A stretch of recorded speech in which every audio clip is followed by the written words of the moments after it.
Hey y'all, I want to talk today about pushing yourself outside of your comfort zone, taking yourself outside of the box. And so, one way that I've done that for myself is that I notice that I have a particular crutch. And that crutch, when it comes to speaking, is I have a very powerful voice. It's a really commanding style voice and a commanding style presence. It's the way that I talk, the volume I speak with, the posture I take, how I direct it. However, that doesn't necessarily come across in a video. Now, I've been told a ton of times whenever I get my teaching reviewed or after I go MC an event, and then I go and check, like, oh, what'd you think of it? People always, the first thing that always comes out of their mouth is, oh, it was, it was really strong. Like, your voice is really powerful. That's the first thing. Like, you took a good command of the room. Even if I had problems like organization or speaking too quickly or other things, that's always the first thing that they say, and it leaves a good impression.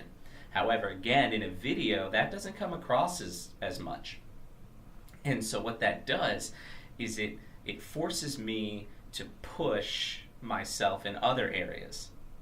It forces me to figure out how to make sure I'm giving better content.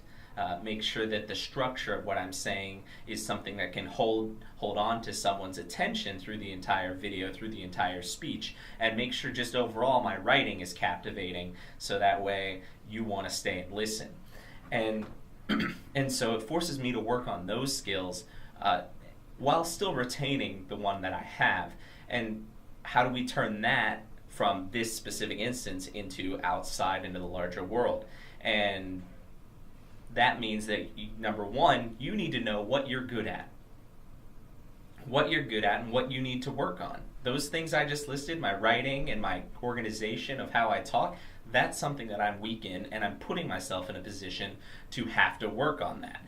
And so, for example, if you're at work and you need to give a presentation, you may count on trying to have a crutch of a PowerPoint behind you, and maybe you do good PowerPoints, but maybe you can afford not to do a PowerPoint this time to force you to be a better speaker. And instead of just letting the pictures up on the screen do it for you, it's actually your voice that's getting it there, that you can drive it home. And that way you protect yourself from any technical difficulties. You realize how much you can do with your words and less with the screen, and it just makes you an overall better presenter. What does that mean in something like school? It means that if there are group projects and you're someone who always works by yourself, to make yourself a better worker, go choose to be in a group. Find a group to work with and be with them. Don't be that, I was always that kid, but don't be that kid who just sits back and like, I'll just be the one who no one's group with, I'll take on the work and do it myself. No. If that's something you're not comfortable with, go and become comfortable with it. And on the flip side, if you're someone who always wants to be in a group so that way you can like take a step back and I want to do this thing because I'm really good at it, but I want to do those other things, become that group. If there's always going to be a group with one person, be that group with one person. Take on the ability and do it on your own to learn what you can do on your own. And again, it's about going from a position where you're comfortable to a position that you're uncomfortable. Now you have to work and try to push yourself in other areas. And so that's really something that I've found in a lot of different fields that I need to work on. I'm used to working with 15 to 18-year-olds. Let me go work with these 12-year-olds. It's a huge difference. And so it forces me to change how I operate. I can go ahead and tell a 17-year-old, this is what you need to do. This is what you messed up on. Go fix it. And obviously some other stuff goes in there. I can't take that same idea and do it with the 11-year-olds that I work with because they just won't understand on the same level.